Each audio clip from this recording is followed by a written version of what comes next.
去年の秋に収穫したみかんですけども、そのままの状態で保存してて、外側の皮はすごく硬くなってしまいましたが、中を切るとみずみずしいし、すごく甘くなってますので、今日はこれを絞って、寒天で、固めてみかんの寒天を作ろうと思います。まずみかんを全部半分に切りましたら、レモンの絞り器みたいなので、このみかんを絞ります。みかんを絞って、果汁を取っていきます。絞りました。絞りましたら、今度はこの浮いている種を除去します。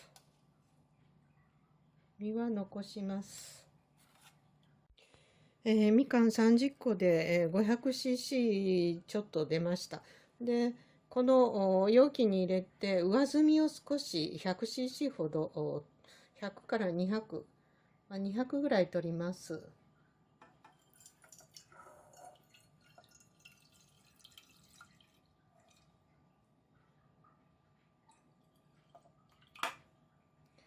200ぐらい、上澄みを取りました。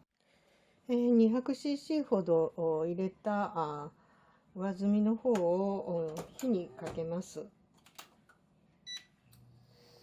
火にかけて、この中に粉寒天 4g を入れます。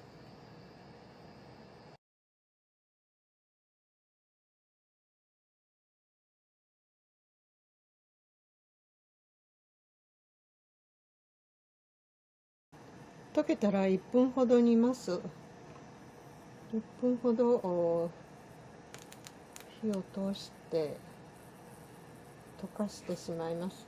で、約1分ぐらいで沸騰しましたら、この中で、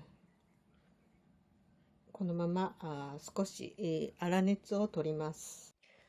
鍋肌が触れるぐらいに、熱が冷めましたので、今度は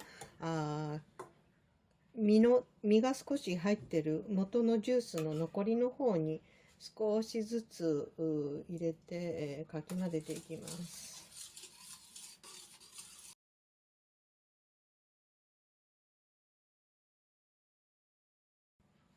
かき混ぜましたら、自分の好みの容器に、今日はちょっとワイングラス使いますけども、この中に入れていきます。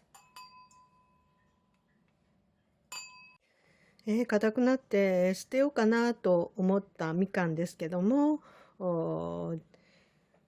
100% みかんジュースで、寒天のゼリーを作りました。